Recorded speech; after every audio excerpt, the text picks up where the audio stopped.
What's up, Guam? Welcome to In the Zone. Dave Delgado here with mixed martial arts fighter Kyle Money Aguon. Big announcement: you're set to take on Kleber Pioki in Ryzen. Let's talk about how the fight came about. Man, super last minute. My wife was scheduled to fight for the 31st. She has a championship fight, so I was heading out there just to corner her. And then they offered me like 3 days ago, 3 weeks notice to take the fight against a really tough guy. But yeah, I was actually eating some Chef Nasty Productions, that bread that he's been coming up with, and they're like, "Hey, you want to fight?" And I'm like, "Shoot, I'm down." So I had to put that away and dial in on trying to get my weight down and take that fight. What are you walking around at right now? Man, it was weird. I thought I was really heavy, but I'm under 10 pounds. So normally I walk around like 158, 156, but I'm really low. I'm like under 154, like 153 walking around. And because I thought I was heavy, I asked to fight at 67 kilos, which is like 147. By the time I was done training on one day, I was able to make weight the same day. So it was super weird. For some reason, I'm really light right now. Yeah, I always try not to go too crazy and eat whatever or drink a lot of beer or whatever. I've always try and stay active throughout the whole time. That's when you're in the sport, you always gotta be ready for anything.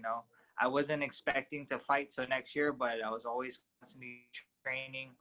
And then just always my lifestyle too is I normally don't go too crazy with my eating habits. I'm normally eating healthy, whole foods, and then I'll splurge a little bit, but my meals aren't crazy. Like it's just like one cheat meal or two cheat meals, but it's nothing where I'm gonna be out of shape. So I always try and stay in like the best shape possible. When they gave you the name of your opponent, how quickly did you get into uh, studying some fight film and just trying to get some more knowledge on your opponent? Yeah, so right when they gave me the name, I was like, man, the first thing I thought about was like, man, I wonder what's my weight at. And then I was like, I think I'm kind of light. I think I'm okay right now. I can probably make it if they can take me at 67. I'll do it. And then they told me the opponent. I was like, I looked him up. I was like, oh, this guy's pretty tough. He's a world class jiu-jitsu guy. He's beaten a bunch of guys. He's like 25-5 right now. He's beaten all the guys from my like wife's gym, Crazy B. So he's beaten all the guys there, beating guys like Miguel Torres. So he's a super tough opponent. No one wanted to take it, and man, I'm just itching to fight. I've been training for a while, so I'm like, you know what? Let's just do it. Let's take a chance, and I'm in here to fight and not pick my fights. Yeah, I looked him up too. His Sherdog stats. He's 25-5, like you said. Only 2 TKO wins, 21 submissions. He beat Yusuke Ache, which is a big name guy. But he hasn't been as active on the fight scene. I've seen he hasn't fought in 2020. He fought once in 2019 and once in 2018. But like you said, he's a very dangerous opponent. Yeah, for sure. He has a world class jiu-jitsu. He trains with the Satoshi brothers, so they're known for their jiu-jitsu. So there's like levels to jiu-jitsu, and those guys are really good. But I'm a black belt as well. I feel like I'm a wrestler, so I feel like I'm able to hold my own if it does get into that position. I'm not going to be scared of any grappling exchanges. I'm comfortable with my jiu-jitsu enough to, if it does go down there, I'm able to hold my own when we do go down to that. It's mixed martial arts. It's not just jiu-jitsu. We have a lot of big name guys over at the gym. Trev's popping up. You got Frank over there, yourself, Roke. What's training camp going to be like, and how early do you head on back to Japan for preparation? And training's been good, man. Frank and Trev's been coming by, and they've been we're always training with each other, sparring with each other. So it's always good. It's always good work. So I'm actually leaving to Japan on Monday because we got to quarantine for 2 weeks. So by the time I'm out there, we got to be in like it's home quarantine. So we got to stay home and train.